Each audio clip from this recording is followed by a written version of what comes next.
আব্বা আম্মার সঙ্গে তোমরা বিনয়ের ডানা বিছিয়ে দাও। বগুড়ার ধোঁটের ভাইরা আমাকে জবাব দিবেন, মানুষের ডানা হয় না পাখির ডানা হয়? কিন্তু আল্লাহ বললেন, হে মানুষ, তোমার বিনয়ের ডানা তোমার মায়ের সামনে বিছিয়ে দাও, বাবার সামনে বিনয়ের ডানা বিছিয়ে দাও। আমি তাফসীর খুঁজলাম, কিরে মানুষের তো ডানা হয় না, তো আল্লাহ ডানা কেন বললেন? আমি একটা সূক্ষ্ম তাফসীর খুঁজে পেলাম। আচ্ছা বলেন তো, পাখির মূল শক্তি কোথায়? রাইট, পাখির মূল শক্তি কোথায়? আপনি ওর ডানা কেটে দেন, উঠতে পারবে? আকাশে উঠতে পারবে? আল্লাহ তাআলা বলছেন, যুবকের সমস্ত শক্তি হচ্ছে তার যৌবনের ভিতরে। যুবক যখন টাকার মালিক হয়ে যায়, আমি কি বলবো বগুড়ার ভাইয়েরা, অনেক যুবক একটা গার্লফ্রেন্ড পেয়ে গেলে বাপ মাকে মাইনাস করে বিয়ে করে ফেলে দেয়। বেটা, বাপ মাকে মাইনাস করে বিয়ে করবা? অনেক মেয়ে এসেছে, আমি কোনো মেয়েকে বাজে কথা বলছি না, কোনো মেয়েকে ক্রিটিসাইজ করে কথা বলছি না, বাট যা বলছি বাস্তব থেকে বলছি। মেয়েদের বিয়ের আগে চেহারা থাকে একরকম, বিয়ের পরে চেহারা চেঞ্জ হয়ে যায়, পরিবর্তন হতে সময় লাগে না যুবক ভাইরা, ঠিক কিনা বলো? আজকে যেই মেয়েকে দেখে মনে হচ্ছে একে বিয়ে করলে আমার জীবনে আর কিছুই দরকার নাই, বাপ মার গোষ্ঠী কিলাই। নাউজুবিল্লাহি মিন যালিক। আপনারা যারা আছেন সবার তো ফেসবুক আছে, অন্তত ইউটিউব তো আছে। আপনারা দেখবেন মেয়ে তার বাপকে মাইনাস করে তার বয়ফ্রেন্ডের সঙ্গে পালিয়ে গিয়েছে। আমি নিজে দেখেছি কালকে ভিডিওটা, আমার আমার চোখ দিয়ে পানি চলে আসছে, যে বাপ মেয়ের পা ধরে আছে, যে মা তুই আমার বাড়িতে চল। মেয়ের পা ধরছে বাবা, আর মেয়ে বলছে আমি বাসায় যাব না, আমি এখানেই থাকবো। কিন্তু বিশ্বাস করেন, সারাটা জীবন যে বাবা মেয়ের জন্য এতটা পরিশ্রম করলো, এতটা খাটলো, এই মেয়ে যখন একটা ছেলের পাল্লায় পড়ে বাপ মাকে মাইনাস করে বাসা ছেড়ে দেয়, বাপের কলজের একদম খান খান হয়ে যায় যুবক ভাইরা, ঠিক কিনা বলো? আল্লাহ বলছেন, খবরদার বাপ মার সঙ্গে উফ শব্দ করতে যেও না, ওয়াকুল্লাহুমা কওলান কারীমা, একদম বিনয়ের সঙ্গে কথা বলো। আচ্ছা এবার বলেন তো, আব্বা আম্মা মারা গেলে আমরা কি দোয়া পাঠ করতে পারি? সবাই পড়েন আমার সঙ্গে, রব্বির হামহুমা কামা রব্বায়ানি সগীরা। ও আল্লাহ, তুমি আমার আব্বা আম্মার উপর রহম করো তেমন ভাবে যেমন তার রহম করেছিল আমার উপরে। আমি যখন বাচ্চা ছিলাম পেশাব করতাম বিছানায়, ঠান্ডা লাগতো, গরম লাগতো, আমার বাবা পরিশ্রম করে আমার প্রত্যেকটা কষ্ট দূর করে দিয়েছে। আল্লাহ, আমার বাপ যেমন রহম করেছে, তুমি আমার আব্বাকে আমার আম্মাকে রহম করো। বলেন সবাই আমিন। এই ছিল প্রথম আয়াত। এবার আসুন আমরা ব্যাখ্যায় ঢুকে যাই, মূল ব্যাখ্যা। একটা প্রশ্ন করতে চাই বগুড়ার ভাইদেরকে, বলেন তো ইসলামে বাবার মর্যাদা বেশি না মায়ের মর্যাদা বেশি? মাশাআল্লাহ মাশাআল্লাহ, আমি মন ভরে গেল। আসলে কি জানেন, অডিয়েন্স যখন অ্যাক্টিভ হয়, শক্তিশালী হয়, বক্তার কথা অটোমেটিক্যালি সুন্দর হয়ে যায়, ঠিক কিনা বলেন? মায়ের মর্যাদা বেশি। আমি কয়েকটা কারণ পেয়েছি কোরআন থেকে। এক, বাপ আপনাকে গর্ভে ধারণ করে নাই, গর্ভে ধারণ করেছে কে? মাশাআল্লাহ। আপনি যখন দুনিয়াতে এসেছেন, আপনার বাপ আপনাকে বুকের দুধ পান করেন নাই, আপনার বুকের দুধ পান করিয়েছে একজন, তিনি কে? মা। এই দুই কারণে ইসলাম মাকে সবচেয়ে বেশি সম্মান দিয়েছে। এবার একটু ভাবেন, মা যখন গর্ভবতী হয়ে যায়, রাত বাজে 2টা, রাত বাজে 3টা, আম্মা জান বিছানায় ঘুমিয়ে আছে, হঠাৎ করে পেটের বাচ্চা একটা পেটে ঠাস করে লাথি মেরেছে। এক লাথি দেওয়ার সঙ্গে সঙ্গে মায়ের চোখটা খুলে গেছে। মা একবার ডান দিক হচ্ছে, মা একবার বাম দিক হচ্ছে, একবার উঠতেছে। মায়ের দুই চোখে কোনো ঘুম নাই, সারা রাত মা নির্ঘুম কাটিয়ে দিয়েছে। সকালবেলা উঠে মা সবার জন্য নাস্তা রেডি করেছে। মা যখন খাবারের প্লেটটা সামনে নিয়ে খেতে যাবে, বাচ্চা আবার পেটে একটা লাথি দিয়েছে। শিশুটা লাথি দেওয়ার সঙ্গে সঙ্গে মা পেটের ব্যথার যন্ত্রণায় একটা লোকমা ভাত তার মুখে নিতে পারে নাই। মাটা প্লেট থেকে উঠে গিয়েছে খাওয়ার থেকে। যখন মা উঠে গিয়েছে, মায়ের চোখ দিয়ে পানি ঝরছে, একটা প্লেটের ভাত মা তার মুখে দিতে পারতেছে না। 10 মাস 10 দিন পর্যন্ত মা তার সন্তানকে গর্ভে ধারণ করেছে। আল্লাহ তাআলা বলছেন, মা যখন তার সন্তানকে ডেলিভারি করে দেয়, সন্তান যখন দুনিয়ার মুখ দেখে ফেলে, মায়ের 10 মাস 10 দিনের কষ্ট সন্তানকে দেখার সঙ্গে সঙ্গে নিমিষেই দূর হয়ে যায়। সুবহানাল্লাহ। আচ্ছা বলেন তো, আমাদের জাতির পিতার নাম কি? আপনার মনে হয় এখনো সন্দেহে আছে। কথা বুঝলে বুঝপাতা, না বুঝলে। আমি এখানে কোনো দল মতের কথা বলতে আসি নাই, আর ব্যক্তিগত কথা বলছি। আমি কোনো দলের দালাল নই, আমরা কেউ দালাল নই। আমরা ইসলামের দালাল, আমরা কোরআনের দালাল। যুবক ভাইরা ঠিক কিনা বলো? আমরা দেখেছি 5 আগস্টের পূর্বে আমাদের উপরে জাতির পিতার নামটা চাপিয়ে দেওয়া হয়েছিল। জাতির পিতার নাম বঙ্গবন্ধু। আজকে আমরা ওপেন ডিক্লেয়ার দিয়ে বলছি, মুসলমানদের জাতির পিতার নাম বঙ্গবন্ধু নয়, মুসলমানদের জাতির পিতা ইব্রাহিম আলাইহিস সালাতু ওয়াস সালাম। কোনো ভয় আছে? আপনারা সবাই আল্লামা দেলোয়ার হোসেন সাঈদী হুজুরের নাম শুনেছেন না? ইস, আপনাকে একটা কথা বলছি, সবাইকে, আমার স্টেজ যারা আছে সবাইকে বলছি একটা কথা।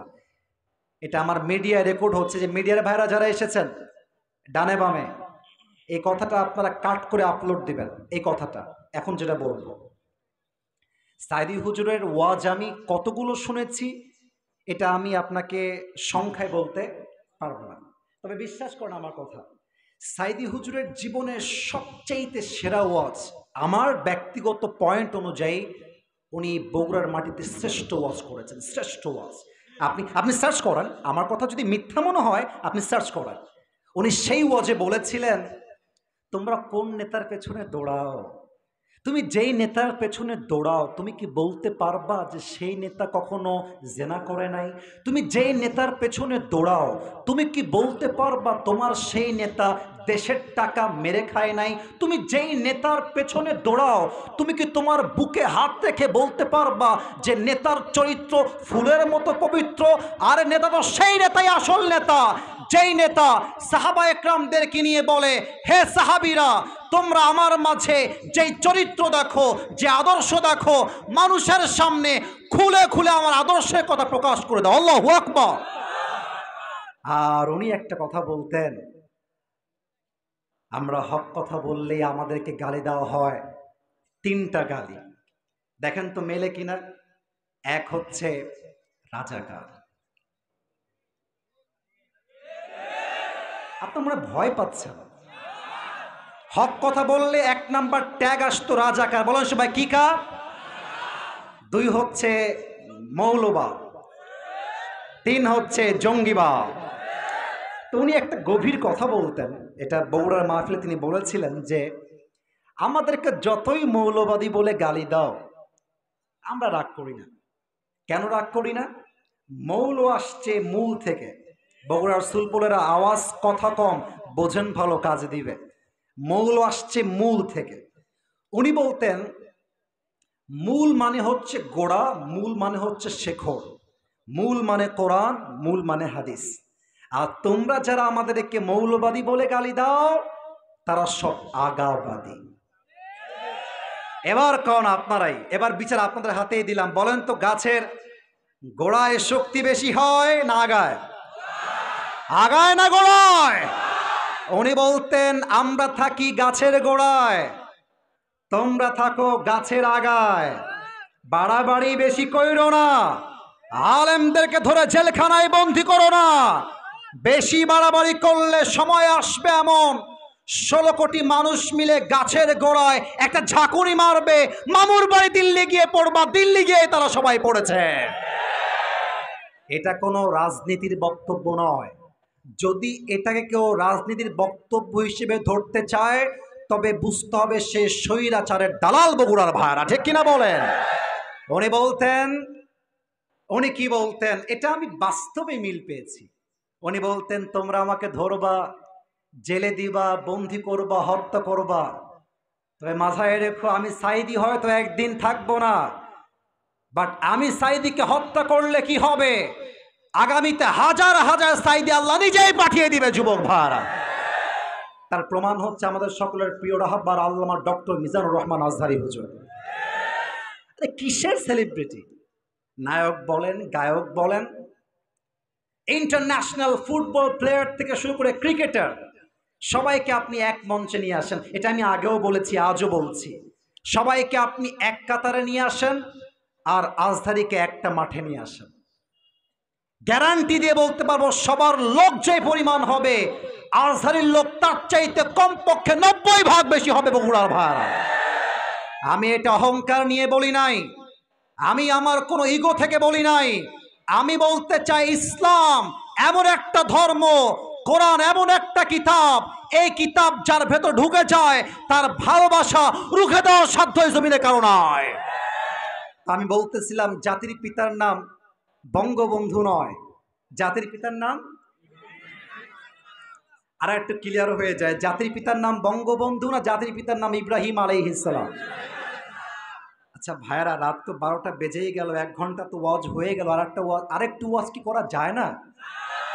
আমার তো মনে হয় 12টার পরে কেন, শুধু যদি ভোর রাত পর্যন্ত ওয়াজ হতো, বগুড়ার সন্তানরা দোয়া করে নামাজ পড়ে বাসায় ফিরে যেত।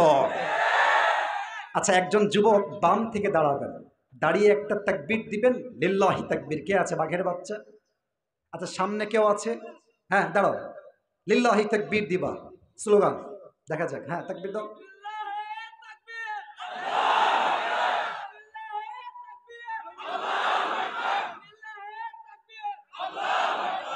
তোমার বিয়ে কনফার্ম, বসো, সাউন্ড আছে ভালো ব্যাটার। আচ্ছা আমার সঙ্গে একটা দেন দেখি, নারায়ে তাকবীর।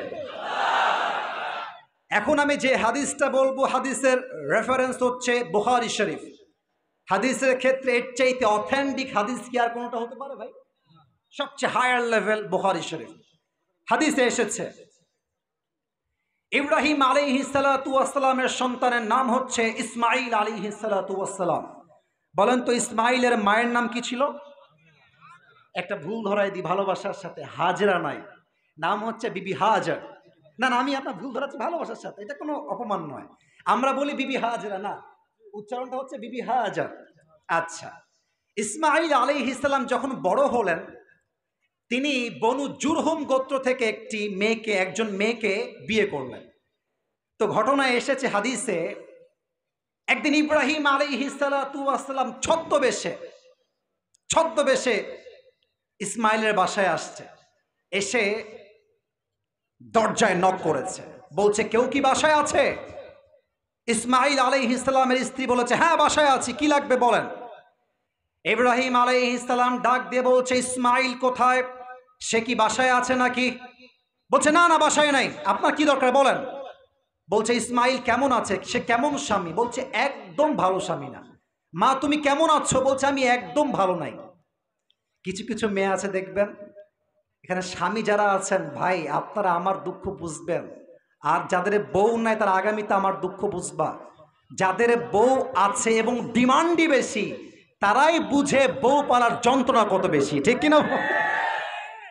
আল্লাহ মাফ করো, আল্লাহ মাফ করো। যাই হোক, আমি যেটা বলছিলাম, মেয়েটা বলছে আমি ভালো নাই, আমার স্বামী ভালো না, আমি ভালো নাই। এবার দেখেন নবীর কথা কত সুন্দর। ইব্রাহিম আলাইহিস ইসলাম বলছেন মা, ইসমাইল যখন ফিরে আসবে, ইসমাইলকে ডাক দিয়ে বলবা একজন মুসাফির তোমার খোঁজে আসছিল, নাম হলো তার ইব্রাহিম, তোমাকে মেসেজ দিয়েছে একটা, তোমার দরজার কপাট চেঞ্জ করে ফেলবা, দরজার কপাট চেঞ্জ। যখন ইসমাইল এসেছে, বউ বলছে অমুক একজন আগন্তুক ব্যক্তি, মুসাফির, মুরব্বী, বৃদ্ধ আমাকে বলে গিয়েছে তোমাকে তোমার দরজার কপাট চেঞ্জ করতে হবে। নবীর কথা নবী বোঝে, বাপের কথা ছেলে বোঝে, ছেলের কথা বাপ বোঝে, ঠিক কিনা বলেন? ইসমাইল আলাইহিস সালাম বুঝে গিয়েছেন আমার বাপ ইঙ্গিত দিয়েছে জীবনে খুশি হতে চাইলে এরকম নাশকর বউ দিয়ে খুশি হওয়া যাবে না, ঠিক কিনা বলেন? সঙ্গে সঙ্গে ইসমাইল আলাইহিস সালাম তার প্রথম স্ত্রীকে তালাক দিলেন, সে বাড়ি থেকে বের হয়ে গেল। সেকেন্ড টাইম ইসমাইল আলাইহিস সালাম যখন সেকেন্ড বিয়ে করলেন, আবার তার বাবা আসলেন, এসে বলছে বাসায় কি কেউ উঠছে মাঝখানে একজন, এই ছেলে বসো, না বসো বসো, ওখানে বসো, ওখানে বসো, ওয়াশরুমে পড়েছো বাবা, বসো বসো, বসে পড়েন কলিজার ভাই, বসে পড়েন, একটু বসে পড়েন। আচ্ছা, যেটা বলছিলাম, এসে বলছে ইসমাইল কি আছে? বলছে নেই, আপনার কি লাগবে আমাকে বলেন। বলছে তোমার স্বামী ইসমাইল কেমন আমাকে বলো দেখি। বলছে মাশাআল্লাহ আলহামদুলিল্লাহ, আমার স্বামীর মতো স্বামী আর কেউ হয় না। সুবহানাল্লাহ পড়বেন না আপনারা সবাই? আচ্ছা মা তুমি কেমন আছো, তোমার সংসার কেমন চলছে? বলছে আলহামদুলিল্লাহ, আমার মতো সুখী মেয়ে আল্লাহর এই জমিনে দ্বিতীয়টা আর কেউ নাই। আল্লাহু আকবার। এবার ইব্রাহিম আলাইহিস সালাম ডাক দিয়ে বলছে মা, আমার একটা মেসেজ তুমি ইসমাইলকে পৌঁছায় দিও। ইসমাইল যখন বাসায় আসবে বলবা তোমার জন্য একজন মুরব্বী এসেছিলেন, তিনি বলে গিয়েছেন হে ইসমাইল, তোমার যেই দরজার কপাটটা আজকে তোমার বাসায় আছে, যতদিন বেঁচে আছো এই দরজার কপাট কখনো চেঞ্জ করতে যাবা না। এর মানে তোমার যেই বউটা আছে এটা শুকরগুজার বউ, এটা কৃতজ্ঞ বউ, যতদিন বেঁচে আছো এই বউকে তালাক দেওয়া যাবে না, ঠিক কিনা বলেন? আচ্ছা আমি এখানে আসলাম কই থেকে? ওই যে আয়াত থেকে, আব্বা আম্মার প্রতি সৎ আচরণ করবেন। এখন প্রবলেম বোঝেন, আমি আর একবার দেখতে চাই বউ যেন কার কার আছে, একটু প্লিজ, বউ যেন কার কার আছে? আচ্ছা হাত নামান, হাত নামান। আপনারা দেখবেন মায়েরা যারা এসছেন, মায়েরা আমার বোনেরা একটু কান খাড়া করবেন। আমি আসিফ হুজুর কবে আসবো জানি না, বাট এই কথা বলে দিয়ে যাই, আমরা যারা জামাই আছি, মানে স্বামী যারা আছে এখানে, আমাদের প্রবলেম কোথায়? মাকে খুশি করলে বউ নারাজ হয়ে যায়, বউকে খুশি করলে মা নারাজ হয়ে যায়। বলেন ভুল বললাম না ঠিক বললাম? আমি আপনাকে ট্রিক শিখাই দিয়ে যাচ্ছি আজকে, তাহলে বউ হয়েছে বা আগামীতে হবে। দেখেন ইসলামে 3 জায়গায় মিথ্যা বলা জায়েজ। কয় জায়গায়? 1 নাম্বার, বউয়ের কাছে আপনি ইচ্ছা মতো মিথ্যা বলতে পারবেন। সুবহানাল্লাহ পড়বেন না? আচ্ছা মনে করেন যে বউ আপনার রেগে আছে আপনার মায়ের জন্য, মা একটা খারাপ ব্যবহার করেছে, আপনি বউকে বলবেন জান এদিকে আসো, একটা কথা আছে। বউ বসবে, কি কথা বলো? এটা জায়েজ। কিন্তু মুরব্বীরা শোনেন আমার কথা, যুবক ভাইয়ারা শোনেন আমার কথা, বউকে বলবেন যে বউ আমার মা তোমাকে অনেক ভালোবাসে, কালকে বাসায় ছিলাম মায়ের কাছে, মা যে তোমার কত প্রশংসা করলো, আমার বউর এইটা ভালো, আমার বউর ওইটা ভালো, আমার বউ এত ভালো এত ভালো, এরকম বউ আর কারো হতে পারে না। যখন আপনি আপনার বউয়ের কাছে এই প্রশংসা করবেন, দেখবেন আপনার বউ আপনার মায়ের শত্রু নয়, আপনার মায়ের একজন টাটকা ফ্যান হয়ে যাবে, ঠিক কিনা বলেন? আচ্ছা যখন মায়ের কাছে আসবেন সেম ক্যারেক্টার, যে মা আমার বউ তোমার বড্ড ভালোবাসে, এই যে তোমার শাড়ি নাই, আমার বউ বলে তুমি মাকে শাড়ি দাও, তুমি মাকে মোবাইল ফোন দাও, ভালো জামা দাও। আর এই মিয়া যখন বউয়ের পক্ষ থেকে মাকে বলবেন এই কথা, আপনার মা আপনার বউকে ঘৃণা নয় কলিজার থেকে ভালোবাসতে শুরু করে দিবে, ঠিক কিনা বলেন? এখন আমাদের সমস্যা কোথায়? অনেক যুবক মায়ের কথা শুনে বউকে তালাক দিয়ে দেয়, অনেক যুবক বাপের কথা শুনে বউকে তালাক দেয়, এরকম আছে না নাই? ইব্রাহিম আলাইহিস সালাম একজন নবী, আপনার বাপ কোনো নবী নয়। আপনাকে মাথায় রাখতে হবে তালাক এটা আসল সমাধান নয়, বরং অ্যাডজাস্ট করে থাকতে পারলেই জীবনটা সুন্দর হয়ে যায়, ঠিক কিনা বলেন? আচ্ছা মা বোনদের জায়গা কি ডান দিকে না বাম দিকে? সামনে। ওটা কি মাঠ? ওখানে প্রজেক্টর দেওয়া আছে, আওয়াজ যাচ্ছে। আচ্ছা মেয়েদের তালাক হয় এখান থেকে আমি পেয়েছি 3টা কারণে, দেখেন তো মেলে কিনা। 1, অতিরিক্ত জেদ, আমার আইফোন 16 লাগবে তো 16ই লাগবে। 2 নাম্বার, অনেক মেয়ে আছে স্বামীর মুখে মুখে তর্ক করে, স্বামী যদি বলে বোরকা পরো, বলবে তোমাকে তো আমি এই শর্তে বিয়ে করি নাই যে আমাকে বোরকা পরতে হবে। আপনি বলবেন, এই দেখেন আমার মুরব্বীরা বামে আছেন, আপনাদেরকে আমি হাতে হাত রেখে বলছি, আমি মা বোনদেরকে অসম্মান করার জন্য মাহফিলে আসি নাই। যেই মেয়ে আমার বাসায় থেকে পর্দা মেনটেন করবে তাকে আমি তালাক দিতে বাধ্য হব। যুবক ভাই, পর্দা করবে না মানে ওর 14 গোষ্ঠী পর্দা করতে বাধ্য হবে, ঠিক কিনা বলে? মেয়েরা অনেকে মুখে মুখে তর্ক করে। 3 নাম্বার, মেয়েরা বাপের থেকে মায়ের থেকে কুপরামর্শ নেওয়ার জন্য অনেক মেয়ের সংসার 1 থেকে 2 মাসের মাঝেই তালাক হয়ে যায়, ঠিক কিনা বলে? এই জন্য আমরা আয়াত থেকে শিখলাম আব্বা আম্মার সঙ্গে সৎ আচরণ করব, তবে এটা একটা লিমিট আছে। আব্বা আম্মা আমাকে ইসলাম যে আদেশ করবে আমি মানতে বাধ্য। আব্বা আম্মা আমাকে ইসলামের বাইরে আদেশ করবে, আমার কথা একটা, জীবন থাকতে ইসলামের বাইরে কোনো কাজ করব এটা চুল পরিমাণ বরদাস্ত হবে না, ঠিক কিনা বলে? একজন সাহাবী, তার নাম হচ্ছে আলকামা। নামটা কে ধরতে পেরেছে বলেন? নামটা কি ছিল? আলকামা। আচ্ছা বলেন তো, হাদিসে এসেছে একটা হাদিস, যেই বান্দা মৃত্যুর সময় কালেমা পড়তে পারে সে কি জাহান্নামে যাবে না জান্নাতে যাবে? এখানে একটা প্যাচ আছে। মুরব্বীরা আপনারা খুবই অ্যাক্টিভ, খুব ওয়াজ শুনছেন, আমার খুব ভালো লাগছে বিষয়টা। কালেমা পড়লেই জান্নাতে যাওয়া যায় না, ঈমান থাকতে হবে। আর একটা ভুল ধারণা ভেঙে দেই, অনেকে ভাবেন রোজার মাসে মরলেই একদম সারা জীবনের জন্য জান্নাতি। এটা সঠিক ধারণা নয়, বরং ঈমান যার আছে, আমল যার ঠিকঠাক, তাকে জান্নাত দিবে একজন। বলেন সবাই, তিনি কে? আলকামা নবীর একজন সাহাবী। মৃত্যুর সময়ে যখন আসলো, জবান দিয়ে কালেমা বের হয় না, একদম বোবার মতো আটকে আছে, একদম বোবা। সাহাবীরা তালকিন করছে, কালেমা পড়ো, কালেমা পড়ো, কালেমা পড়ো। আলকামা শুয়ে আছে, কালেমা মুখ দিয়ে বের হয় না। একটা পর্যায়ে গিয়ে সাহাবা একরাম নবীর কাছে গেলেন, ইয়া রাসূলুল্লাহ, আলকামার মুখ দিয়ে কালেমা বের হয় না, ইয়া রাসূল, আমরা কি করতে পারি? নবীজি চালাক ছিলেন, বুদ্ধিমান ছিলেন, উইজডম ছিল অনেক বেশি। নবীজি বলছেন তার মায়ের কাছে যাও, বলো আপনি কি আলকামার উপরে খুশি আছেন কিনা। সাহাবীরা গিয়েছে, ডাক দিয়ে বলছে, হে আলকামার মা, আপনার সন্তান মৃত্যুশয্যায় রয়েছে, কালেমা পড়তে পারছে না, আপনি কি সন্তানকে নিয়ে খুশি না বেজার? মায়ের মাথা নিচু হয়ে আছে। মা বলছে, আমি আমার সন্তানকে খুশি দেখে আমি রাখতে পারি না, আমার সন্তানের উপরে আমি রাজি নই, আমি মাফ করতে পারবো না, তোমরা এখান থেকে বের হয়ে যাও। এবার নবীজি নিচেই আসছে, এসে বলছে, হে আলকামার মা, আপনি একটু বাহিরে আসেন। বাহিরে এসেছে। এটা কি ফুটবল মাঠ না এমনি স্কুল মাঠ? ঈদগাহ মাঠ। মাঠের উপরে নবীজি একটা লাকড়ি নিয়ে আগুন জ্বালিয়েছেন। কি জ্বালিয়েছেন? একটু জোরে বলেন, কি জ্বালিয়েছেন?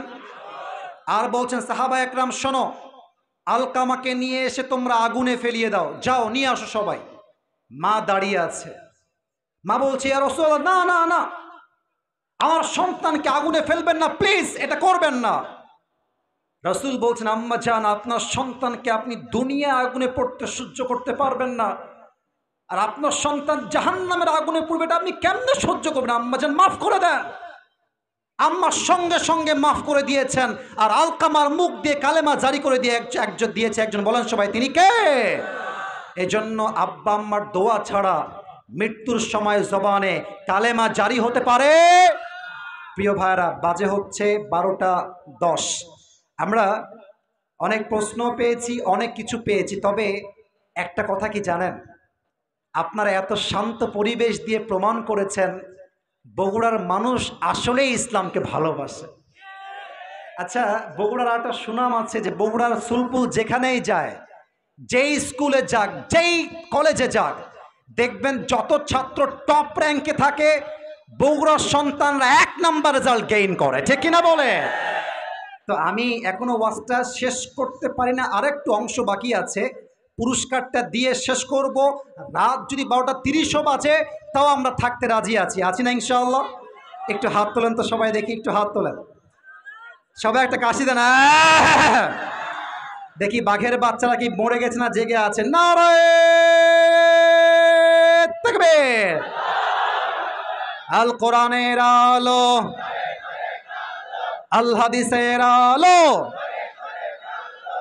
কোরআন হাদিস যেখানে,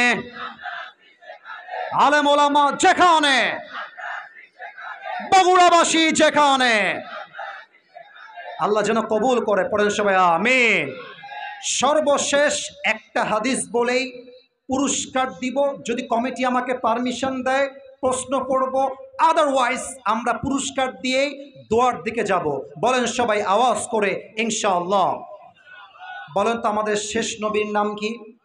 মুহাম্মাদুর রাসূলুল্লাহ সাল্লাল্লাহু আলাইহি ওয়াসাল্লাম। নবীজির বাবার নাম কি ছিল, কে বলতে পারে? আব্দুল্লাহ। মাশাআল্লাহ। বলেন তো নবীজির বাবা নবীর জন্মের পরেই মারা গিয়েছেন না নবীজির জন্মের আগে মারা গিয়েছেন? আর একটা প্রশ্ন, আপনারাই উত্তর দিবেন না, আপনারা পেরে যাবেন, আপনারা একটু চুপ থাকেন। আপনারা বলবেন না, একটু থামেন। বলেন তো নবীজির মা ইন্তেকাল করেছেন, নবীর বয়স তখন কত ছিল? সবাই জানে, বলে সবাই মারহাবা। কেমনে মারা গেছেন এই হাদিসটা বলে পুরস্কার, জাস্ট এই হাদিস। নবীজি মক্কা থেকে মদিনায় আসছিলেন একটা সফর থেকে। এটাকে এখন সায়েন্সের ভাষায় বলা হয় হার্ট অ্যাটাক। Heart attack. বাসায় যখন ফিরে আসবেন, একটা পাহাড়ে নবীজি আছেন মায়ের সঙ্গে, চতুর্পাশে হিল ট্র্যাক্স এরিয়া, গাছ দিয়ে ভরা, অন্ধকার। নবীজি যাচ্ছেন, মাও যাচ্ছেন। হঠাৎ করে নবীজির মা, আমার ডান হাত দেখবেন, একদম রাইট, পেছনে ঠিক বলেছেন, ডান হাত দেখেন, বুকে একটু শক্ত করে হাতটা ধরে, হাদিসে আসছে এই হাতটা ধরে উট থেকে নেমে গেছে এবং জমিনে এভাবে বসে আছে। নবীজি একজন বাচ্চা, জাস্ট 6 বছর বয়স। মায়ের বুকের ব্যথা দেখে নবীজি আর কষ্ট সহ্য করতে পারেন না। মায়ের কাছে দৌড় দিয়ে এসে বলছে, মা লাকিয়া উম্মি, মা আপনার কি হয়েছে, মা আপনার কি লাগবে আমাকে বলেন, মা আপনার কি লাগবে আমি আপনাকে দেব। নবীজির মা ইঙ্গিত দিয়ে বলছেন, নবীজিকে ডাক দিয়ে বলছেন, ইয়া মুহাম্মদ, তোমার বুকটা আমার কাছে নিয়ে আসো, তোমার বুকে একটু মাথা রেখে আমি শুতে চাই। নবীজির মা যখন নবীজির বুকে জাস্ট হাতে এমনি মাথা দিয়ে শুয়েছেন, নবীজি মায়ের চোখের দিকে ফ্যাল ফ্যাল করে তাকিয়ে আছেন, আর নবীর মাও নবীজির দিকে এমন ভাবে তাকায় আছে। শেষ দেখা, মায়ের সঙ্গে সন্তানের শেষ বিদায়ের পালা। নবীজি মাকে ডাক দিয়ে বলছেন, মা আপনার কিছু হবে না, মা আমি আপনার সঙ্গে আছি, মা আপনার কিচ্ছু হবে না, মা আমি আপনার সঙ্গে আছি, মা আপনি টেনশন করবেন না। নবীজির মা ডাক দিয়ে বলছে, ইয়া মুহাম্মদ, কুল্লু জাদীদিন বাল ওয়া কুল্লু হাইয়িন মাইয়িত ওয়া লাকাদ ওয়ালাদতু তুহরা। হে মুহাম্মদ, প্রত্যেক নতুন জিনিস একদিন পুরাতন হয়ে যায়, প্রত্যেক জীবিত মানুষ একদিন লাশ হয়ে যায়। ওয়া লাকাদ ওয়ালাদতু তুহরা, কিন্তু আমি আমেনার বিশ্বাস, আমি এমন একজন সন্তানকে জন্ম দিয়েছি যার আলোতে পুরো পৃথিবীটা আলোকিত হয়ে যাবে। সুবহানাল্লাহ। এই কথা বলেই নবীজির মা নবীজির কোলে শেষ বিদায় নিয়ে দুনিয়ার থেকে বিদায় হয়ে গেলেন। আমি যখন লাস্ট টাইম উমরাহ করতে গেলাম, নবীজির হাদি সাহেব যারা এখানে এসেছে তারা বুঝবেন, নবীজির মায়ের কবর যেখানে হয়েছে চতুর্পাশে খালি পাথর আর পাথর। আমি জাস্ট ভাবলাম যে এই পাথরের মাঝে নবীজির মাকে উম্মে আইমান এবং নবী দাফন করলেন কেমনে। আমি জাস্ট এটা ভাবছিলাম যে এই পাথরগুলো হটিয়েছে কেমনে। হিল ট্র্যাক্স এরিয়া, চতুর্পাশে পাথর, পাহাড়, গাছগাছালি, কোথাও কোনো মানুষ নাই, কেমনে দাফন করছে। আমি জাস্ট দাঁড়িয়ে এটাই ভাবছিলাম যে দাফন করলো কেমনে। যখন নবীজি মাকে দাফন করে ফেলেছেন, আমি হাদিসটা একটু অভিনয় করে বোঝাচ্ছি, প্র্যাকটিক্যালি অভিনয় করে। নবীজি মাত্র 6 বছরের একজন শিশু বাচ্চা, মায়ের কবরের উপরে এই যে 2টা হাত এমনে দিয়েছে, আর কপালটা মায়ের কবরের সঙ্গে লাগিয়েছে। হাউমাউ করে চিৎকার দিয়ে ডাক দিয়ে বলছে, মা আপনি কোথায় গেলেন মা?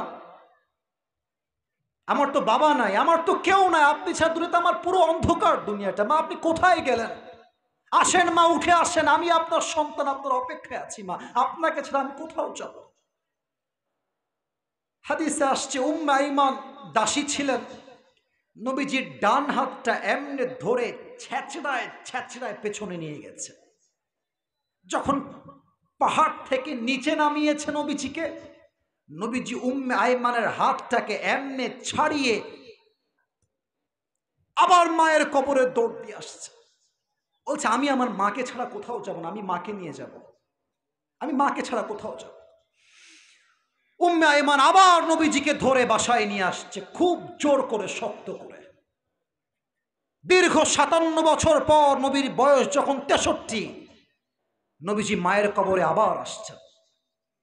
হাদিসের শেষাংশে আছে, আপনারা সব পড়ছি, একটু সময় দেন, হাদিসটা শেষ করতে দেন। আমি এখানে স্পেস বেশি পাচ্ছি না, তাই আমি হাদিসের শেষাংশটা যতটুকু ব্যাখ্যা দিতে পারি জাস্ট দেওয়ার ট্রাই করছি। এটা আমার হাদিসের শেষাংশ।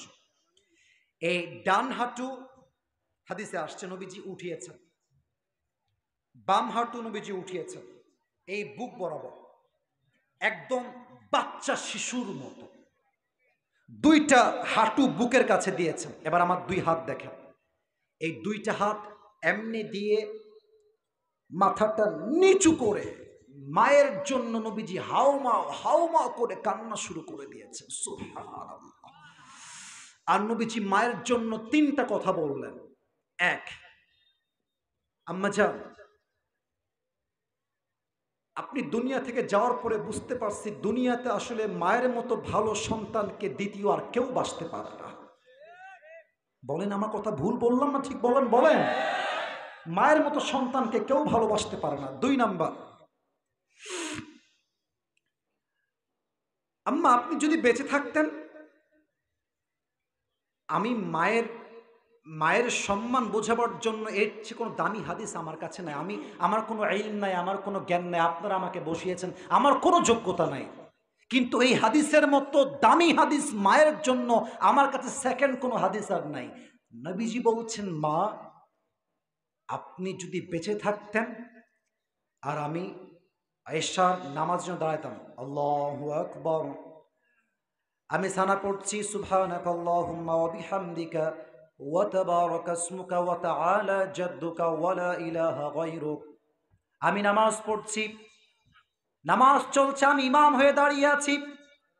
হঠাৎ যদি মা ডাক দিয়ে বলে ইয়া মুহাম্মদ ইয়া মুহাম্মদ, আমি নবীজি আপনাকে ওয়াদা দিয়ে বলছি আম্মা জান, আপনি যখন আমাকে ডাক দিতেন ইয়া মুহাম্মদ বলে, আমি নামাজ ছেড়ে আপনার খেদমতে বলতাম লাব্বাইক আম্মা জান। সুবহানাল্লাহ।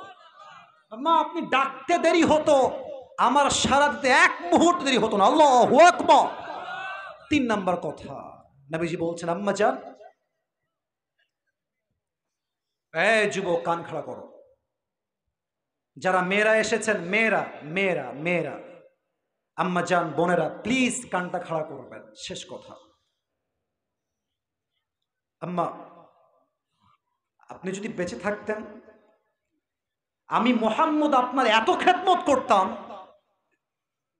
এত যত্ন করতাম, এত ভালোবাসতাম যে কোনো ইতিহাসের পাতায় এই ভালোবাসা কেউ কখনো ব্যাখ্যা করে শেষ করতে পারতো না। সুবহানাল্লাহ। এত খেদমত করতাম আমি আপনার। আব্বা আম্মাকে তোমরা কষ্ট দিও না। আজকে যারা আব্বা আম্মা কষ্ট দিয়েছেন, সবাই মিলে আব্বা আম্মার পা ধরে হাত ধরে ক্ষমা চাইবেন। রাজি আছেন তো ইনশাআল্লাহ? 2টা হাত সবাই তোলেন, সবাই 2টা হাত তোলেন। আপনারা হাত তুলেছেন মানে হচ্ছে আমি সবাইকে অ্যাক্টিভ করতে চাই। প্রিয় ভাইয়েরা, এই মাহফিলটা আগামীতে হোক, এটা আমরা সবাই চাই কি চাই না? একটু আসতে বললেন যে চাই কি চাই না? আজকের মাহফিল কমিটি যত আছে বেশিরভাগ যুবক। আমার তো মনে হয় এদেরকে আপনারা মাইনাস করবেন না। এরা হয়তো বা একদিন মাহফিল করবে, তার প্রধান উপস্থিতি থাকবে মিজানুর রহমান আজহারী হুজুরের যুবক ভাইরা, ঠিক কি না? প্রিয় ভাইরা একটু হাত তুলেন তো দেখি, একটু হাত তুলেন। আপনারা জাস্ট 10 সেকেন্ড হাত রাখবেন তাহলেই হবে। বলেন তো আবার, এই মাহফিলটা আগামীতে হোক, এটা আমরা সবাই চাই কি চাই না? আমাকে কমিটি একটা আবদার করেছেন, হুজুর সবাই তো টাকা পয়সা দিয়েছে, রুমাল কালেকশনও হয়ে গেছে, আপনি জাস্ট একটা কথা বলবেন, কেউ যদি আপনার হাতে দিতে চায় তার নামটা যেন আপনি এখানে বলে দেন। কেউ যদি থাকেন 5 দিবেন, 7 দিবেন, কে আছে আর একবার ব্যাক, মাশাআল্লাহ। একটু হাত তোলেন সবাই, একটু হাত তোলেন সবাই, বলেন সবাই মাহফিলটা আগামী তোকে আমরা সবাই চাই কি চাই না? হাত নামান, পকেটে হাত দেন সবাই, পকেটে হাত, সবার পকেটে হাত। ভলেন্টিয়ার্স যারা আছেন রুমাল নিয়ে ঢুকে যান। ওই যে ভলেন্টিয়ার্স বামে কিছু আছেন, এদিকে আছেন, কেউ যেন উঠে না যায়, কেউ যেন উঠে না যায়। ভলেন্টিয়ার্সরা মেহেরবানি করে সবাই নেমে যাবেন। আমার সময় খুবই কম, রাত প্রায় 12:30 বাজতে গিয়েছে। পুরস্কারের কথা মনে আছে সবার? আমি পুরো ওয়াজের জাস্ট একটা সারাংশ বলছি। যে পুরস্কার পেতে চান বা পেতে চাও একটু মুখস্থ করে নাও। আজকে ওয়াজের বিষয় ছিল বইয়ের খেদমত না বাবা মায়ের খেদমত? বাবা মায়ের খেদমত। আমরা বলেছিলাম আব্বা আম্মার সঙ্গে ইহসান করতে হবে। ভাইরা, কালেকশনের জায়গায়, ওয়াজের জায়গায় ওয়াজ, পুরস্কারের জায়গায় পুরস্কার, ঠিক কিনা বলে? তাকবীর দেন, নারায়ে তাকবীর। প্রথমে বলেছিলাম ইহসান। আমি প্রশ্ন করব যে যুবক এখানে আসবে যে ইহসান মানে কি, উত্তর হবে নেওয়ার বেলায় কম নাও, দেওয়ার বেলায় বেশি দাও। আচ্ছা, আব্বা আম্মার সঙ্গে যদি তুমি একটা উফ শব্দ করো, উফ শব্দ কাকে বলে? নখের মাঝে সামান্য যেই ময়লা, এটাকে আরবিতে বলা হয় উফ। উফ শব্দ উচ্চারণ করা যাবে না। আচ্ছা, সেকেন্ডলি আমরা বলেছিলাম একটু বুঝে, আব্বার সম্মান ইসলামে বেশি না মায়ের সম্মান ইসলামে বেশি? মারহাবা, বাবার না মায়ের? আমি দুইটা কারণ বলেছিলাম। আব্বা জান, যুবক ভাইরা, কয়টা? এক, আপনাকে পেটের ভেতরে গর্ভে ধারণ করেছে বাবা না মা? আপনাকে 2 বছর দুধ পান করিয়েছেন বাবা না মা? এই জন্য মায়ের সম্মান ইসলামে দ্বিগুণ করে বাড়িয়ে দিয়েছে একজন, বলেন সবাই তিনি কে? 3 নাম্বার, আব্বা যদি কোনো আদেশ দেয়, আই রিপিট এগেন, আমি আবারও বলছি, ও জাতির পিতার নাম যেন কি বলেছিলাম? জাতির পিতার নাম যেন কি বলেছিলাম? ইব্রাহিম আলাইহিস সালাম। বাপ যদি, মা যদি কোনো আদেশ দেয় যেটা ইসলামের সঙ্গে সামঞ্জস্য বজায় রাখে, আমি মানতে বাধ্য। আর বাপ মা যদি আমাকে শিরকের আদেশ দেয়, অন্যের আদেশ দেয়, আমি বাপ মায়ের কথা মানতে বাধ্য নই, আমি ইসলামকে মানতে বাধ্য হব, ঠিক কিনা বলেন? 4 নাম্বার, আব্বা আম্মার সঙ্গে যে বেয়াদবি করবে তার মুখ দিয়ে কি কালেমা জারি হবে? আর আব্বা আম্মাকে যে নারাজ করবে সে কি জান্নাতে যাবে না জাহান্নামে যাবে? এবার আসেন সর্বশেষ কথা, এটাকে আমি পয়েন্টে ভাগ করছি। নবীজি মায়ের কবরের সামনে বসে কয়টা কথা বলেছিলেন? এই 3টা সঠিক উত্তর, বলেন সবাই কয়টা? মুখস্থ করবেন। 1, আম্মা জান, দুনিয়ার থেকে আপনি যখন বিদায় নিয়েছেন, একটু মাথা দেন, একটু ব্রেইন অ্যাক্টিভ করেন।